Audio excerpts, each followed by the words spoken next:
Hello दोस्तों, आप सभी लोगों का हमारे यूट्यूब चैनल में स्वागत है। तो हम जो है करने वाले हैं आप लोगों का टेक्नीशियन ग्रेड का जो है प्रश्न करने वाले हैं। तो जो भी प्रश्न हम करवाएंगे सभी के सभी इम्पोर्टेंट होंगे। तो आप लोग जो है क्लास में जब जो है लास्ट तक बने रहिए और लास्ट तक जो है क्लास को देखिए। आप लोगों का एग्ज़ाम जो है 11 जुलाई से शुरू होने वाला है। तो जिन लोगों का भी एग्ज़ाम अभी बचा हुआ है 11 जुलाई से, वो लोग जो है ज़रूर से ज़रूर क्लास को करिए। चलिए शुरू करते हैं। शुरू करने से पहले अगर अभी तक आप लोग हमारे चैनल को सब्सक्राइब नहीं किए हैं तो सब्सक्राइब कर दीजिए और बेल आइकन को भी दबा दीजिए। और अगर आप लोगों को इस क्लास का पीडीएफ चाहिए तो पीडीएफ के लिए आप हमारा टेलीग्राम चैनल ज्वाइन कर सकते हैं, जिसका लिंक जो है हम डिस्क्रिप्शन में दे दिए हैं। तो चलिए शुरू करते हैं प्रश्नों को, जिसमें आप पहले हम देखेंगे सामान्य ज्ञान और करंट अफेयर से प्रश्न देखेंगे, जिसमें से हमने टोटल 15 जो है महत्वपूर्ण प्रश्न लिए हैं, जिनके जो है पूछे जाने के जो है 100% संभावना है। तो चलिए शुरू करते हैं। आपका पहला प्रश्न इसमें है।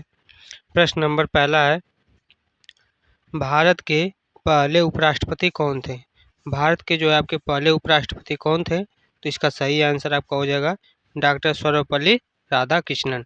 भारत के जो है पहले उपराष्ट्रपति कौन थे? तो डॉक्टर सर्वपल्ली राधाकृष्णन आपके जो है भारत के पहले उपराष्ट्रपति थे। बाद में जो है इनको क्या किया गया? तो बाद में इनको जो है भारत का राष्ट्रपति भी बना दिया गया था, डॉक्टर सर्वपल्ली राधाकृष्णन को। अगला प्रश्न है आपका प्रश्न नंबर 2। प्रश्न नंबर 2 है, हर घर तिरंगा अभियान जो है किस वर्ष शुरू किया गया था? हर घर तिरंगा जो यह अभियान है यह किस वर्ष शुरू किया गया था? तो इसका सही आंसर होगा सन 2022 में। सन 2022 में जो है हर घर तिरंगा अभियान को जो है शुरू किया गया था। और यह आज़ादी के जो है कौन से वर्षगांठ पर, यानी कौन से साल पर जो है शुरू किया गया? तो ये आज़ादी के जो है 75वें वर्ष में, यानी कि जो है आज़ादी के 75वें वर्षगांठ के रूप में जो है सन 2022 में आपका हर घर तिरंगा अभियान को जो है शुरू किया गया है। अगला प्रश्न आपका है प्रश्न नंबर 3। प्रश्न नंबर 3 है, भारत का राष्ट्रीय फल कौन सा है? भारत का जो है राष्ट्रीय फल कौन सा है? तो इसका सही आंसर हो जाएगा आम। आम जो है भारत का राष्ट्रीय फल है। अगला प्रश्न आपका है प्रश्न नंबर 4। प्रश्न नंबर 4 है, मेक इन इंडिया अभियान का जो है प्रतीक कौन सा जानवर है? मेक इन इंडिया अभियान का जो प्रतीक है वह कौन सा जानवर है? तो इसका सही आंसर हो जाएगा सिंह। मेक इन इंडिया अभियान का प्रतीक कौन सा जानवर है? तो सिंह। तो इसका सही आंसर क्या हो जाएगा? सिंह। अगला प्रश्न आपका है प्रश्न नंबर 5। प्रश्न नंबर 5 है, चंपारण आंदोलन किस वर्ष हुआ था? चंपारण आंदोलन जो है यह आपका किस वर्ष शुरू हुआ था? तो इसका सही आंसर हो जाएगा सन 1917 में। सन 1917 में जो है आपका चंपारण आंदोलन जो है शुरू किया गया था। और यह चंपारण आंदोलन जो है यह किसके द्वारा शुरू किया गया था? तो गांधी जी के द्वारा जो है भारत में पहला सत्याग्रह, यानी कि पहला आंदोलन आपका था चंपारण आंदोलन। और यह किस वर्ष शुरू किया गया था? तो सन 1917 में शुरू किया गया था। अगला प्रश्न आपका है प्रश्न नंबर 6। प्रश्न नंबर 6 है, प्रधानमंत्री ग्राम सड़क योजना कब शुरू हुआ है? प्रधानमंत्री ग्राम सड़क योजना जो है यह आपका कब शुरू किया गया है? तो इसका सही आंसर हो जाएगा सन 2000। सन 2000 में जो है आपका प्रधानमंत्री ग्राम सड़क योजना जो है शुरू किया गया है। तो इसका सही आंसर क्या हो जाएगा? सन 2000। अगला प्रश्न आपका है प्रश्न नंबर 7। प्रश्न नंबर 7 है, हाल ही में भारत का पहला महिला महिला चीफ ऑफ डिफेंस स्टाफ यानी कि सीडीएस किसको बनाया गया है? हाल ही में जो है भारत का पहला महिला चीफ ऑफ डिफेंस स्टाफ यानी कि सीडीएस जो है किसको बनाया गया है? तो इसका आंसर हो जाएगा कि अब तक किसी को भी जो है 2025 तक अब तक किसी भी महिला को जो है चीफ ऑफ डिफेंस स्टाफ यानी कि सीडीएस के रूप में नहीं नियुक्त किया गया है। अगला प्रश्न है प्रश्न नंबर 8। प्रश्न है, दशहरा त्यौहार किस राक्षस के जो है बल से जुड़ा हुआ है? दशहरा त्यौहार जो है यह आपका किस राक्षस के जो है बल से जुड़ा हुआ है? तो इसका आंसर हो जाएगा रावण। रावण वध से जो है आपका दशहरा त्यौहार मनाया जाता है। अगला प्रश्न है प्रश्न नंबर 9। प्रश्न है, भारत में कितने उच्च न्यायालय यानी कि हाई कोर्ट्स हैं? भारत में जो है टोटल कितने उच्च न्यायालय यानी कि हाई कोर्ट्स हैं, तो इसका सही आंसर हो जाएगा 25। 25 हाई कोर्ट्स यानी कि 25 उच्च न्यायालय हैं। और यह जो डाटा है यह 2025 तक मतलब अभी तक जो है यह डाटा दिया गया है। अगला प्रश्न है प्रश्न नंबर 10। प्रश्न नंबर 10 आपका है, यह नीति 2020 में कितने वर्षों की स्कूली शिक्षा प्रणाली का जो है उल्लेख है। यह नीति 2020 में कितने वर्षों की स्कूली शिक्षा प्रणाली का जो है उल्लेख है। तो इसका सही आंसर आपका हो जाएगा 5 + 3 + 3 + 4। यह नीति 2020 में कितने वर्षों की शिक्षा प्रणाली का जो है उल्लेख है, तो 5 + 3 + 3 + 4 यह जो है शिक्षा प्रणाली दिया गया है या नीति 2020 के अनुसार। अगला प्रश्न है प्रश्न नंबर 11।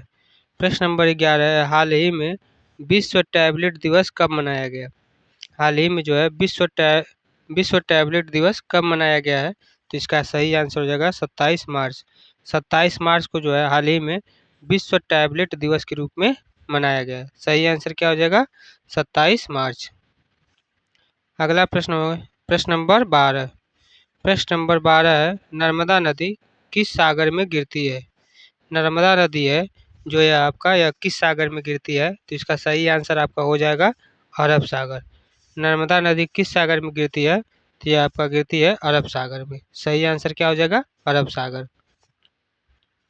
अगला प्रश्न है प्रश्न नंबर 13। प्रश्न है 2025 में भारत की जनसंख्या अनुमानित रूप से कितनी है। 2025 में जो है भारत की जो जनसंख्या है अनुमानित रूप से लगभग कितनी है, तो इसका आंसर हो जाएगा लगभग 142 करोड़।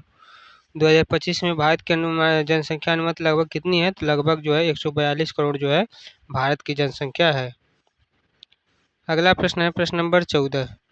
प्रश्न नंबर 14 है, भारत के संविधान में कुल कितनी अनुसूचियां यानी कि शेड्यूल्स हैं। भारत के जो है संविधान में कुल कितनी अनुसूचियां हैं, तो इसका सही आंसर हो जाएगा 12।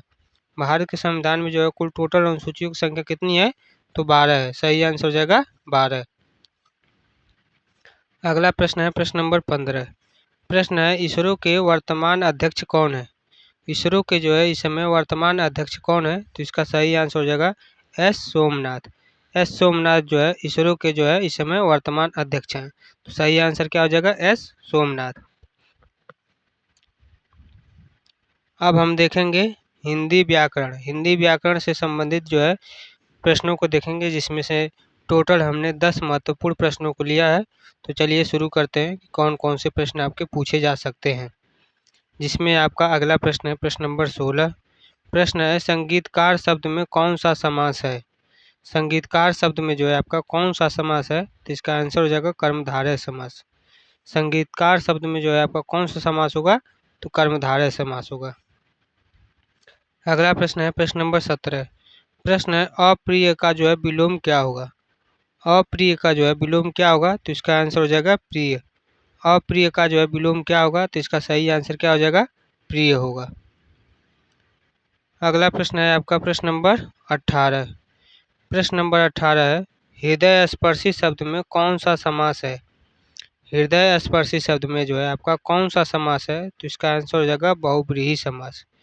हृदय स्पर्शी शब्द में जो है आपका कौन सा समास होगा, तो बहुब्रीहि समास होगा। सही आंसर क्या हो जाएगा बहुब्रीहि समास।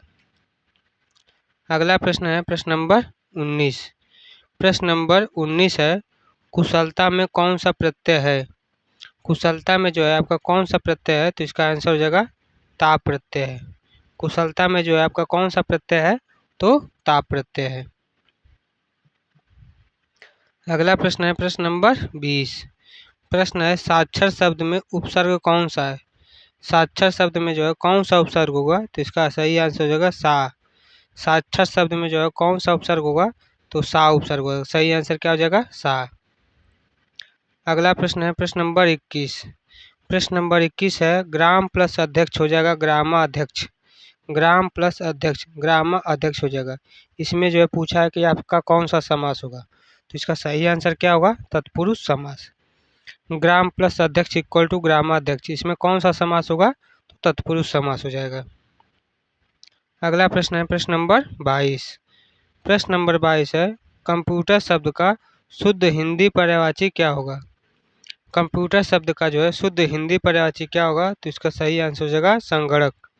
कंप्यूटर शब्द का जो है शुद्ध हिंदी पर्यायवाची शब्द क्या होगा? तो संगणक होगा। अगला प्रश्न है प्रश्न नंबर 23। प्रश्न है श्रीमान शब्द में कौन सा उपसर्ग है? श्रीमान शब्द में जो है आपका कौन सा उपसर्ग है? तो इसका सही आंसर हो जाएगा श्री। श्रीमान में जो है आपका कौन सा उपसर्ग हो जाएगा? तो इसका सही आंसर हो जाएगा आपका श्री। अगला प्रश्न है प्रश्न नंबर 24। प्रश्न नंबर 24 है ईमानदारी का जो है भाववाचक रूप क्या होगा? ईमानदारी का जो है आपका भाववाचक रूप क्या होगा? तो इसका आंसर हो जाएगा ईमानदार। ईमानदारी का भाववाचक रूप क्या होगा? तो ईमानदार हो जाएगा। अगला प्रश्न है प्रश्न नंबर 25। प्रश्न है जलपान शब्द किस समास का उदाहरण है? जलपान शब्द किस समास का उदाहरण है? तो इसका आंसर हो जाएगा द्विगु समास का। जलपान में जो है आपका कौन सा समास होगा? तो द्विगु समास होगा। अगला प्रश्न है अब हम देखेंगे कंप्यूटर ज्ञान से संबंधित प्रश्न, जिसमें हमने टोटल 5 महत्वपूर्ण प्रश्नों को लिए हैं, जिसके जो है पूछे जाने की बहुत ही ज़्यादा संभावना है। तो आप लोग इस प्रश्न को जो है ज़रूर देखिए। जिसमें आपके अगला प्रश्न है प्रश्न नंबर 26। प्रश्न है कि सीपीयू का जो है संक्षिप्त रूप क्या है? यानी कि सीपीयू का जो हमसे क्या पूछा हुआ है? Full form. तो सीपीयू का जो है फुल फॉर्म क्या होगा? तो सेंट्रल प्रोसेसिंग यूनिट। सीपीयू का फुल फॉर्म क्या होगा? तो सेंट्रल प्रोसेसिंग यूनिट। सही आंसर क्या हो जाएगा? Central processing unit. अगला प्रश्न आपका है प्रश्न नंबर 27। प्रश्न नंबर 27 है कंट्रोल प्लस सी का प्रयोग किसके लिए होता है? कंट्रोल प्लस सी का जो प्रयोग है वह किसके लिए किया जाता है? तो इसका आंसर हो जाएगा कॉपी करने के लिए। कंट्रोल प्लस सी का प्रयोग किसके लिए किया जाता है? तो कॉपी करने के लिए जो है कंट्रोल प्लस सी का प्रयोग किया जाता है। अगला प्रश्न है प्रश्न नंबर 28। प्रश्न है कीबोर्ड में ESC की यानी कीजी की का जो है उपयोग क्या काम करता है? कीबोर्ड में जो है आपका ESC की यानी कि ईजी की जो होता है इसका काम क्या होता है? तो इसका आंसर हो जाएगा कार्य रद्द करना अथवा बाहर निकलना।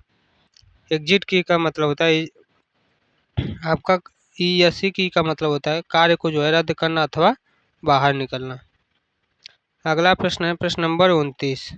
प्रश्न नंबर 29 है MS वर्ड किस प्रकार का सॉफ्टवेयर है? MS वर्ड जो है यह आपका किस प्रकार का सॉफ्टवेयर है?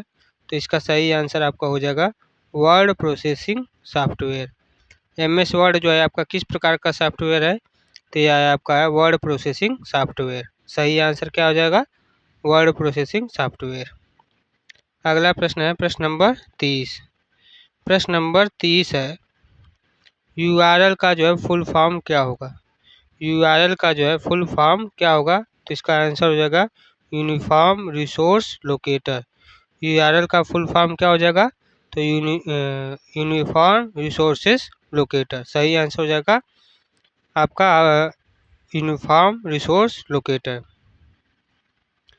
तो आज के जो है इस क्लास में हमने टोटल 30 महत्वपूर्ण प्रश्नों को जो है हमने लिया है। तो अगर जिन लोगों ने लास्ट तक प्रश्न को देखा है उन लोगों को जो एग्ज़ाम में बहुत ही ज़्यादा मदद मिलेगी, क्योंकि अधिकांशतः जो है हमने जो भी आपके BSPSCL के एग्ज़ाम थे सभी का हमने एनालिसिस करवाया है। तो हमें लगभग पता चल गया कि कैसे कैसे प्रश्न पूछे जा रहे हैं। तो उसी बेस पर हमने जो है प्रश्नों को लिया है। तो इसी तरीके से जो है आपके कई सेट में जो है जब तक एग्ज़ाम नहीं हो जा रहा है कई सेट में जो है हम क्लासेस करवाते रहेंगे, जिसमें आपके सभी इम्पोर्टेंट प्रश्न होंगे जो किसी न किसी शिफ्ट में ज़रूर पूछे जाएंगे। तो आप लोग जो है बस लास्ट तक और डेली तक जो डेली बेस पे क्लासेस करते रहिए, आप लोगों का जो है सिलेक्शन ज़रूर होगा। अगर आप लोगों को इस क्लास का PDF चाहिए तो PDF के लिए आप हमारा टेलीग्राम चैनल ज्वाइन कर सकते हैं, जिसका नाम है टीचिंग विद गोविंद। वहाँ से जो है आप PDF को जो है डाउनलोड कर सकते हैं। और प्लीज़ चैनल को सब्सक्राइब करिए। अगर क्लास आप लोगों को लग रहा हो कि अच्छी है, फ़ायदेमंद है, तो आप जो है क्लास को लाइक करिए, चैनल को सब्सक्राइब करिए। और जिन लोगों का अभी एग्ज़ाम नहीं हुआ है ये टेक्नीशियन ग्रेड थर्ड का मतलब अभी होने वाला है, तो उन लोगों के पास शेयर करिए ताकि वो लोग भी अपनी तैयारी अच्छे से कर सकें। तो आज के लिए इतना ही। जय हिंद, जय भारत।